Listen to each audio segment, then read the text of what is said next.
Honorable Presiding Member, Bismillah ar-Rahman ar-Rahim.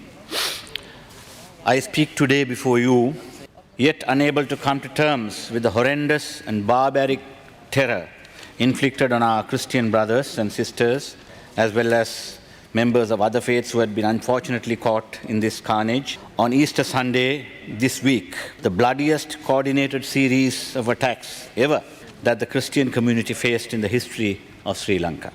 First and foremost, I bow to the Christian community and the reverend clergy who have proven their magnanimity in practicing the words of Lord Jesus Christ.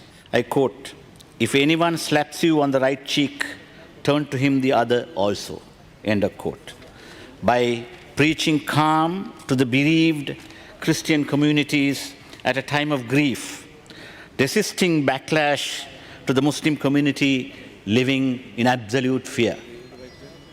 Speaking of His Eminence, the Archbishop of Sri Lanka, Cardinal Malcolm Ranjith, I express my profound gratitude and admiration for his reconciliatory expression of forgiveness towards the terrorists who he rightly described as those devoid of any allegiance to any religion or faith, misguided people. We must, however, confess and concede that we are collectively guilty of complacency in not taking immediate action when there were intelligence reports pointing towards the possibility of these heinous attacks. The Muslim minority in Sri Lanka, living here for over 1,000 years, has preserved its ethno-religious identity with remarkable peace and resilience. Our faith of peace has helped us lead a harmonious coexistence in this country. The Muslims and Christians and others have shared a very similar faith system in the Abrahamic religion and have never in the modern history had any animosity or enmity towards each other. We, in fact, have been two extremely closely linked religious communities, just as much as we have been with the other communities. But with all Christians, the Roman Catholics, the Anglicans, the Methodists, the Protestants, and all of the Christian denominations, including the evangelicals, we share special affinities of common ethno-linguistic and religious similarities as one community of Sri Lankans. This is not to say that we also have and profess the extreme degree of tolerance towards other communities as preached by Lord Buddha. We as minorities have also faced similar persecutions and attacks by other extremist groups on our mosques and churches, all the same in the past. There are only too many commonalities and solidarities that we share in faith and now in fear. Mr. Presiding Member, I must also say this in Sinhala. අපි දැන් අපිට ලැබුණු තොරතුරු පිළිබඳව සැහැල්ලුවෙන් කතා කරා, සැහැල්ලුවෙන් කටයුතු කරා. අපි අවශ්‍ය පරිදි විමසිලිභාවයෙන් කටයුතු කළේ නැහැ කියන මේ දෝෂාරෝපණය අපි එකිනෙකනාට එල්ල කරනවා. මේ අවස්ථාවේදී මම බගෑපත්ව ඉල්ලා සිටිනවා මේක අපි දේශපාලනී කරගන්න නැතුව අපට මූණ දෙන්න තියෙන මේ මිලේච්ඡ ක්‍රියාවල යෙදුණු මේ කණ්ඩායම මුලින් උපුටා දැමීම සඳහා අපි ඔක්කොම එකතු වෙලා මේකට මේ රටේ මුස්ලිම් ජනතාව සහ මුලින්ම අපි මේ රටේ කෙනෙක්වත් මුස්ලිම් කෙනෙක් හොයාගන්න මේ කල්ලියෙන් තොරව මේ වැනි මිලේච්ඡ ක්‍රියාවල වලට ආධාර අනුබල දෙන අය කියලා මට තාම සහතිකව කියන්න පුළුවන් මූලාසන උඩ මන්ත්‍රීතුමනි. තව දෙයක් අපි මම මෙතන සඳහන් කළ යුතුව තිබෙනවා. විශේෂයෙන්ම මේ විශේෂ කාරණා දෙකක් තිබෙනවා. ඒ ගැන අපි අවධානය යොමු යුතුයි. ත්‍රස්තවාදී සංවිධානයක අවසන් මාරාන්තික අවිය මුලින්ම ප්‍රබලව අභියම්ම පහර දෙන කණ්ඩායමක් අපි කොහෙවත් දැකලා නැහැ. එතනන මොන පරමාර්ථයෙන් යුතුද මේ කරලා තියෙන්නේ?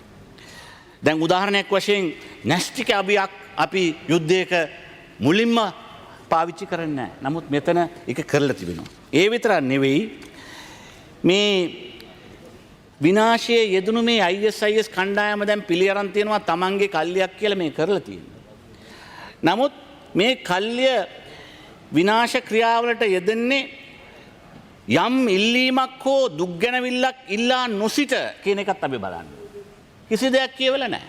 සාමාන්‍යයෙන් කරනවා නම් යමක් ඒ ගැන කියනවා. අපිට මේම දුක්ගැනවිල්ලක් තිබුණා මෙහෙම ඉල්ලීමක් තිබෙනවා ඒ උඩ කරන මේ දෙකම නැතුව මේක මම හිතන්නේ මේ උන්මත්තකයෝ කිසිම ආකාර බිහිසුණු ක්‍රියාවලට යොමු වුණු මේ කට්ටිය අසීමිත ලෙස මානසික කම්පන තත්වයකට පත් වූ කල්ලියක් හිතන එක ඉතාම පැහැදිලි කියන එක මම මෙතන කියා සිටිය යුතුයි.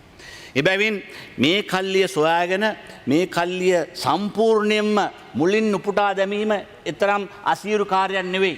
අපි එකතු වුණොත් අපි කවුරුත් එකතු වෙලා කටයුතු කරොත් මේක කල හැකි කාර්යයක්. අපි මුලින්ම අපිට කියන්න අපි ඇඟිල්ල දික් කරන එක එකිනෙකාට. මොකද විශේෂයෙන්ම නොසලිකරභාවය මේ සැහැල්ලුවට මේවා ගත්තා කියන කතා අපි උඩ ඉඳලා පල්ලෙහා වෙනකන් ගියාම අපි අතර තියෙන වෙනස්කම් නිකන් ප්‍රමාණයෙන් විතරයි. It's only a matter of degree. As far as the complacency issue is concerned, all of us are guilty. I don't think we should start pointing fingers at each other and allowing the enemy to benefit from this. We are creating an unnecessary situation. Therefore, Mr. Presiding Member, it is our fervent wish that at a time of national crisis of this nature, let us all unite and concentrate and be vigilant. Now we are all pushing panic buttons. This is not a time to push panic buttons. It is also a time when it is quite expectedly, we do that when such situations arise.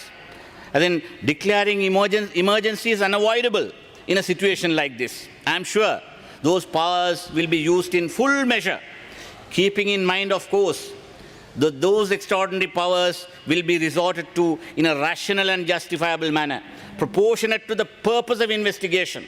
And we must also, I must make sure that we will, as a parliament, every month it will come here for renewal. And then those who are using this power must use it proportionately and to the extent necessary. And I'm sure that Honourable Minister, you have 1 minute left. Will be followed by the forces that would be using it. And also, I must also thank, yesterday I observed the Prime Minister when he was fielding questions from the foreign media. And the former President, the opposition leader, and Mr. Sambandhan in the morning, Mr. Sumandra and many others they have displayed maturity